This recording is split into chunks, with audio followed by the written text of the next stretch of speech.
All right, finally, 2023 is over. Not many movies this year. The end of the year, we finished with 3 movies.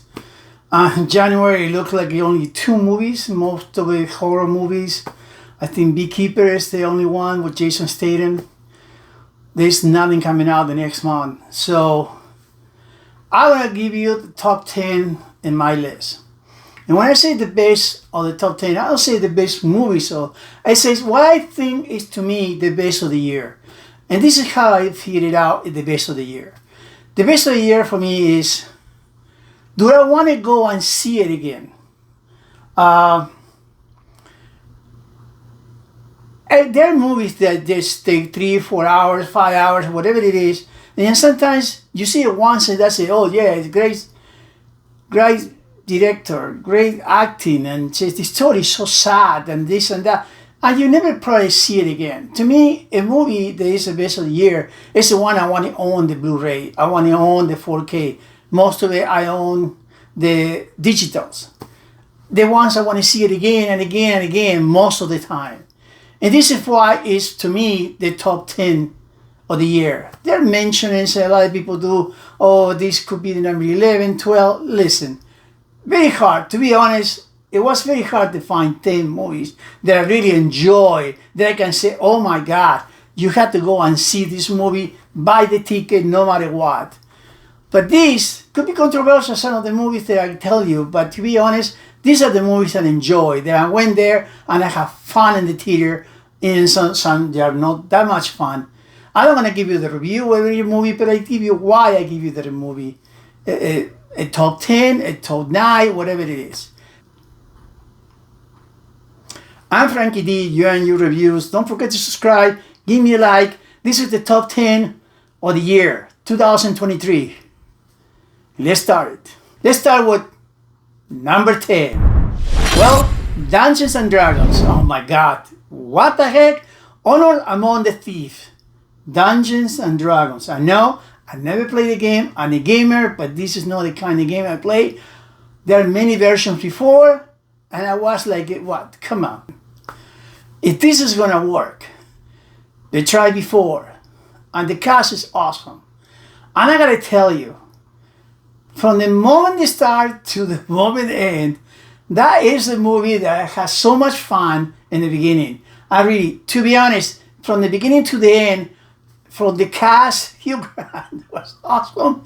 Like always, I have a fun. I think Rotten Tomatoes in the 95, 96, 97.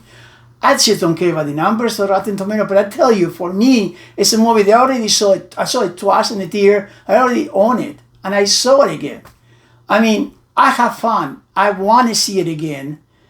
And this is the kind of movie that I say, top 10.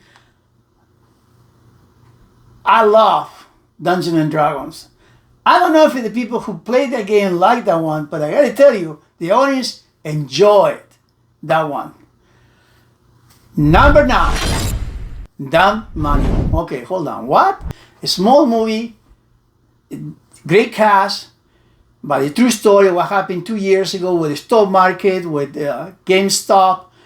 And to be honest, I went to the theater and said, well, I wonder, I like the cast, but great cast, great acting, great story. It's basically a true story, and I enjoyed that movie so well.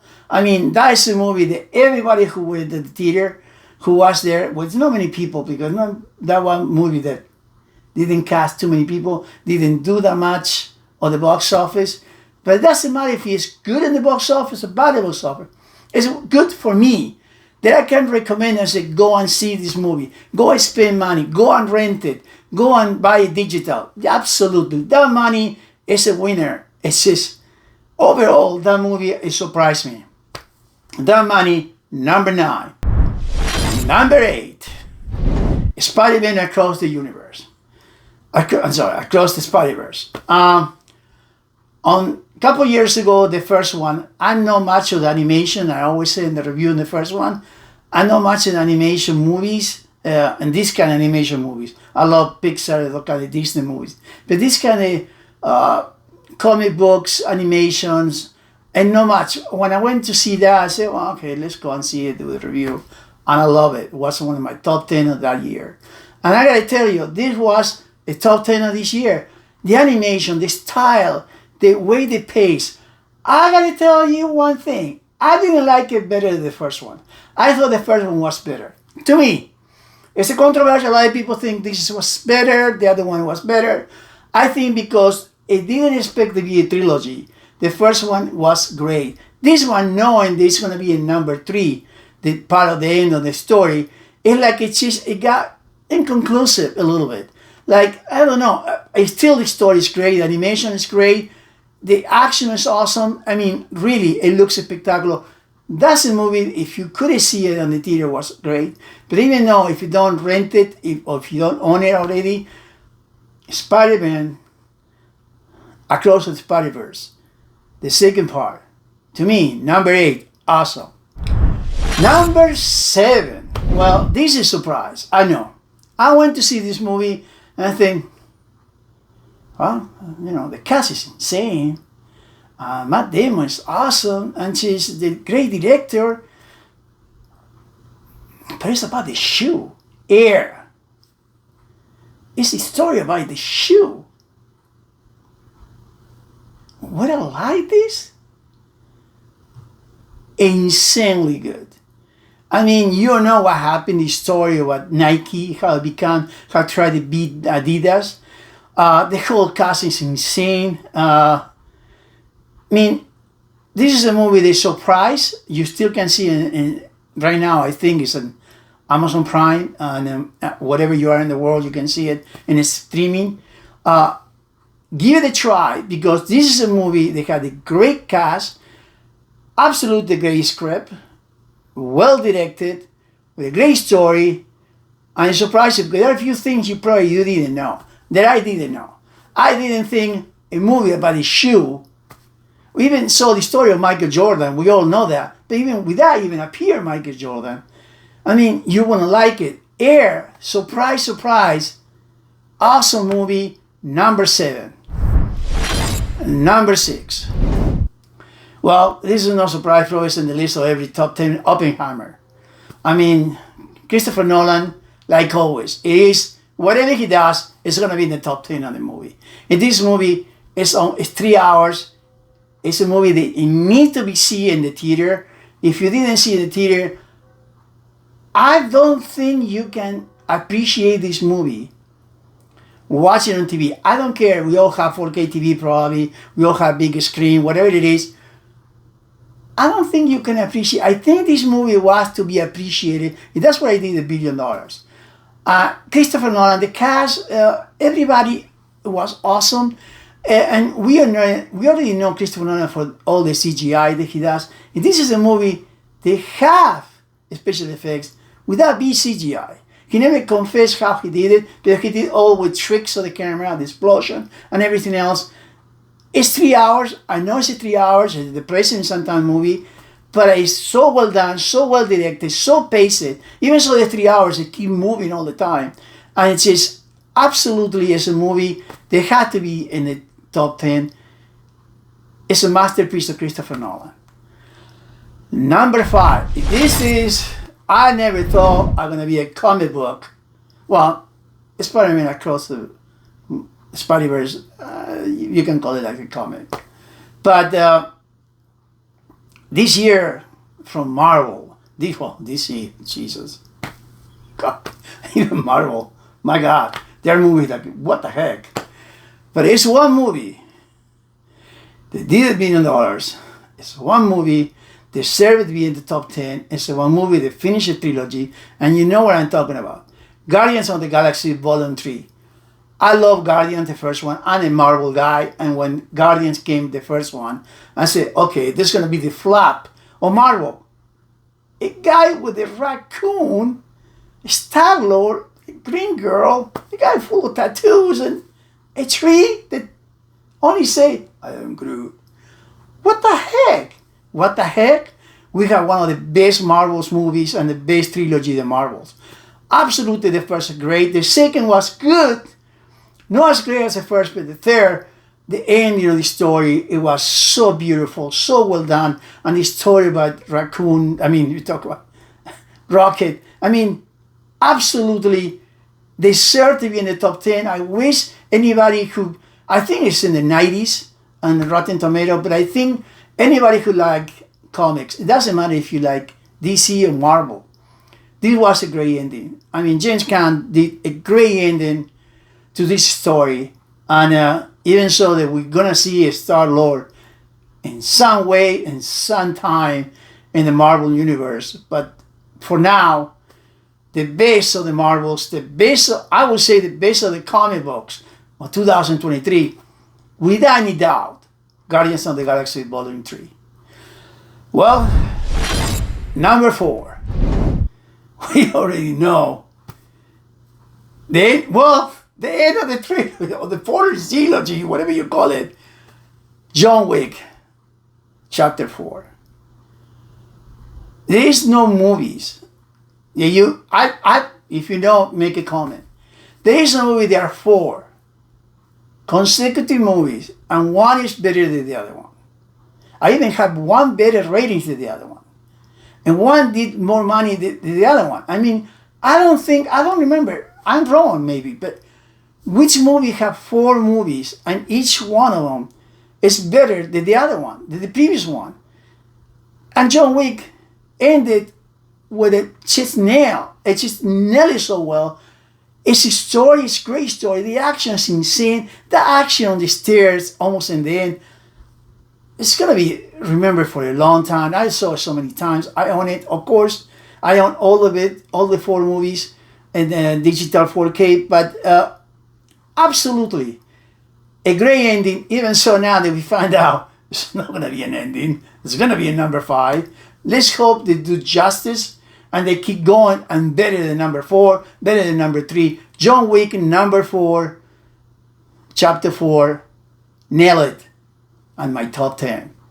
Well, top 3, a long movie, but it had to be every movie that this guy does. And you know what it is, a 3 hours movie. Martin Scorsese is a genius. Even so, the 3.5 hours I saw in the theater. You probably can see it now in digital, and I think it's in Apple. If you know, I think you still can rent it. Not many people see this movie. Didn't do a great box office.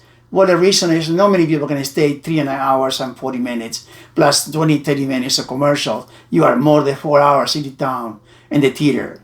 Unless you're a fan of Martin Scorsese and you fan of cinema, I understand why you can't go.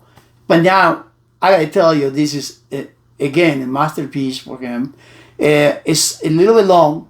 I think it should have cut a little bit, but it would have cut the story that need to be told. And Leonardo DiCaprio, I think we say this about Leonardo DiCaprio every single time. This is the best movie he ever done. He just can't go better than this one. He can, because he probably gonna do the next one better. He gonna win the Oscar? I don't think so. They don't want to give it to him. But he's unbelievable in this movie. The whole cast is unbelievable. And the direction, top 3, Killing on the Moon River. No, sorry. Killer of the Moonflower. Moon River.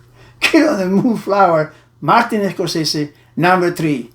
And this is what we got, Justin Frank. What are you going to do the top 2? I don't know. It's going to be an action. It's going to be, what is it? It's going to be drama. It's going to be a sad movie. It's going to be comedy. Well, there are not many good comedies in this year. I've been fighting for number 1 and number 2. I mean, on and off. I watch it these 3-4 times in the theater. I watch it 3 times in the theater. I have it digital. This, I don't have it yet. I want to watch it again. What the heck? The key is for me, which one it was. Number 1. It's the one I didn't expect. They're going to be even in the list of best 20 movies of the year. Forget 10. So number 2, Mission Impossible 7. I got to tell you guys, I don't care what they say, oh, this movie didn't do $1 billion. Well, most of the Mission Impossible don't do $1 million. This movie cost too much. Cost too much because it was shot in the pandemic. They were spending more money than anything else. And Tom Cruise is going to be done in the right way, and he's going to make it safe. And they spend too much money in reshooting after shooting because it was in the COVID-19 era. People forgot about that. But this movie had action after action. It had a little bit of comedy, a great drama, a great story, a great ending for some of the cast. The regular cast coming, a brand new cast come. It's the beginning of the second part. Then now they don't want to say it's going to be a second part because I don't know, the title didn't go well for them. But it doesn't matter. This is action after action. The car chases are insane. The fight are insane. I gotta tell you, well, everywhere we talk about it, the jump or the motorcycle, yeah, awesome, great, whoa, another Tom Cruise suicidal mission. But to be honest, the part in the end and the train, holy cannoli, that is unbelievable, it's insane. It's so well directed, it's so well acted and coordinated and crafted. I mean, it's going to be probably the best action movie in the train ever. I mean, I love Tom Cruise. I love Mission Impossible. I used to be a humongous fan. I grew up with the TV series in the 70s. Mission Impossible 7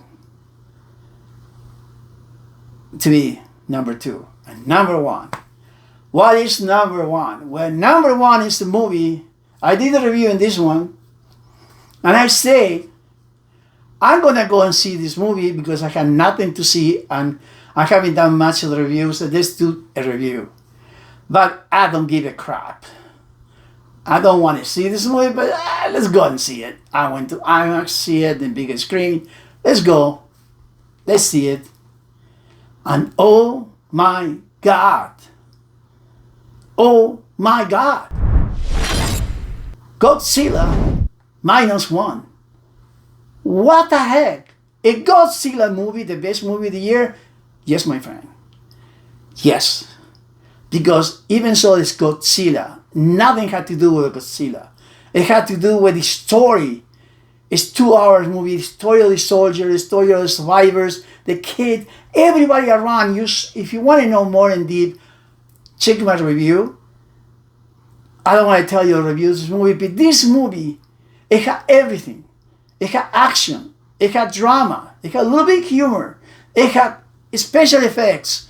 It had monster. It had Godzilla and the best Godzilla ever. That ever been done. And it cost $50 million. Okay, I understand in Japan they're doing different ones, but it doesn't matter. Even if it would have cost $100 million, this movie, it still would be a bargain. And Hollywood had to learn how to make movies like this because the script is absolutely amazing. I know it's subtitles and you want to wait until it goes to digital to get it dubbing or maybe watch it at home. I don't care. You need to watch this movie. It would be better if you can watch in the theater, if you can, because it's a spectacle. It looks beautiful. But Godzilla -1, to me, the surprise of the year. Never expect they're going to say it's going to be a top 20 or top 30. Hey, Godzilla, man. What the heck? Unbelievable. The story, the movie, the action, and the cry in the end. Because I said in my review, I don't care who you are, dude. You are a rock if you don't cry. So these are my top 10 movies of the year. But now, let's talk about the worst. There are many bad movies. I'm not going to tell you top 10 bad movies. I'll tell you 3 movies. Yeah, I don't want to talk too much of those movies because some I didn't do I didn't do the reviews of each one of them. I think I did only one review, if I'm not wrong. Number 3 of the worst movie, The Exorcist, Believer. My God, this is a piece of crap. I mean, they should be ashamed to make this freaking movie. I mean, I don't even know what was Rotten Tomato, probably 20, 25, 23, 16, 17, 2. I would give you -100. But compare with the first one, the original, and try to do this, Believer, The Exorcist, it's a crap. I don't care if you like horror movies. I don't care if you like this kind of movies. This is a piece of crap. The piece of absolutely amazing crap. If you don't want to be one of the best craps in the world, whoa. You won the award. Best crap of the world. Number 2. Oh my God. Meg 2. Okay, Meg 1 was no great, but it was an entertainment. It was, you expect this kind of movie. Meg 2 was another piece of crap. I mean, come on, dude. Jason Statham, you went for the check. You know that. I don't care. Maybe you thought that this is going to be a better movie. I don't care what it was. But to be honest, Meg 2, it's just, I almost sleep part of the movie. I couldn't stand it. I could not stand this movie. There are many movies I couldn't stand. I watch every freaking movie. But this, oh God, dude. How stupid you want to be. You want to be in a award for the best stupid movie? Meg 2. You got it, my friend. And then the number 1. And I gotta tell you, I'm fan of the first 3 movies, and especially the first 2 movies. The Expendable 4. I love this kind of all heroes all get together. Stallone, Statham. I love the first 2. The 3 was okay. But this one, a piece of freaking crap. I mean, the CGI, and I say that I think it looked like a green screen from the 70s. Like a film in the background. Not even green screen. A film. Like it's just, I mean, what the heck, dude? I mean, they shot this in the studio. Even the exterior, the one is bad. The script is bad. The action is bad. The CGI is bad. I mean, and when you know that you had 2 or 3 movies that have been good, this is the only one who did something with this Jason Statham. He always does. Try to do something in this movie. But the movie is, to me, I was expecting more. And I got very disappointed. Because it was another piece of crap. From the wonderful crap of movies this year. Well, this is it. My top 10 and my top 3 of the worst one. You agree with me? You disagree with me? Let me know in the comments. And please, support me. Give me a like if you can. If you don't like it, what I did, give me down. I'm Frankie D. You're in your reviews. Don't forget to subscribe. Give me a like if you can.